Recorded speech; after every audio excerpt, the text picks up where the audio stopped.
Hi all, ഇന്നത്തെ recipe ഒരു puffs പോളയുടെ റെസിപ്പിയാണ്. ബ്രെഡും മുട്ടയുണ്ടെങ്കിൽ നമുക്കിത് എളുപ്പത്തിൽ ഉണ്ടാക്കാൻ പറ്റും.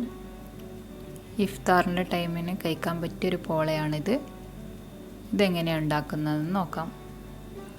ഒരു പാൻ വെച്ച് 2 ടേബിൾ സ്പൂൺ ഓയിൽ ഒഴിച്ച് അതിലേക്ക് 2 മീഡിയം സൈസ് സവാള കട്ട് ചെയ്തത് ചേർത്ത് നന്നായി വഴറ്റിയെടുക്കാം.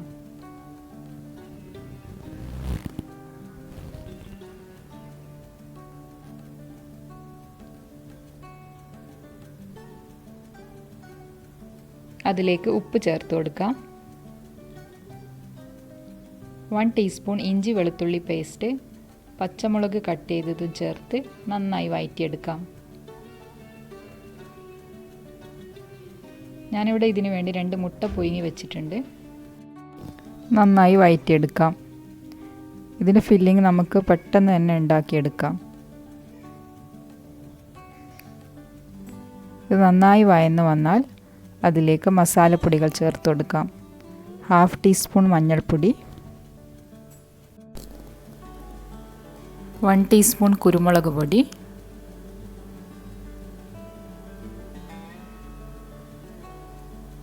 1/2 ടീസ്പൂൺ ഗരം മസാല ചേർത്ത് നന്നായി വഴറ്റിയെടുക്കാം.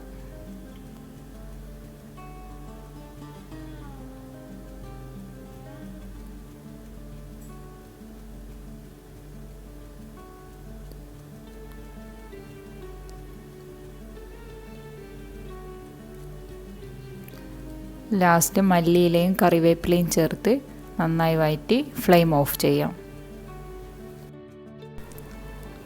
ഇനി 2 മുട്ടയിലേക്ക് അല്പം ഉപ്പും 1/2 കപ്പ് പാലും ചേർത്ത് നന്നായി മിക്സ് ചെയ്ത് വെക്കാം.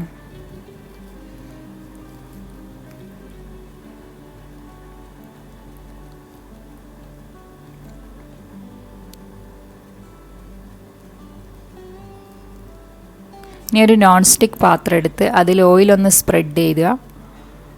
ഇനി ബ്രെഡ് എഗ് മിക്സിലൊന്ന് ഡിപ്പ് ചെയ്ത് ഇതിൽ വെച്ച് കൊടുക്കാം. കംപ്ലീറ്റ് ഇതുപോലെ ഒന്ന് വെച്ച് കൊടുക്കാം.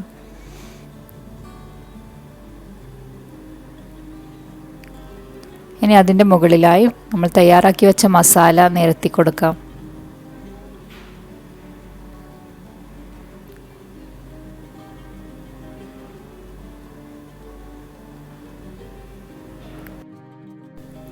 ഇനി ഇതിൻ്റെ മുകളിലായി പുഴുങ്ങി വെച്ച മുട്ട ചെറിയ കഷ്ണങ്ങളാക്കി വെച്ച് കൊടുക്കാം.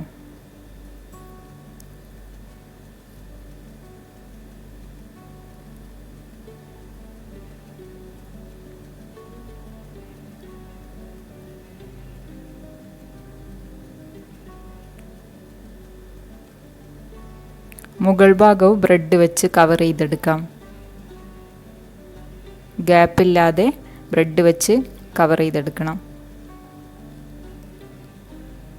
ബാക്കി വന്ന എഗ് മിക്സിൽ അല്പം മല്ലിയില ചേർത്ത് ഇതിൻ്റെ മുകളിൽ ഒഴിച്ചു കൊടുക്കാം.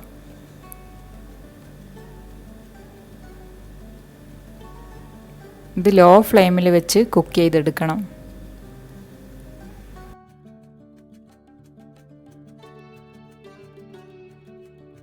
20-25 മിനിറ്റിൻ്റെ ഉള്ളിൽ ഇത് കുക്കായി കിട്ടും.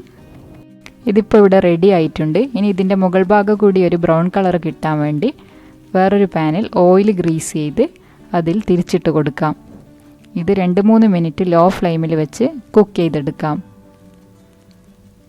നമ്മളെ പഫ്സ് പോള ഇവിടെ റെഡി ആയിട്ടുണ്ട്. നല്ല ടേസ്റ്റി പോളയാണിത്. എല്ലാവരും ഒന്ന് ട്രൈ ചെയ്ത് നോക്കൂ.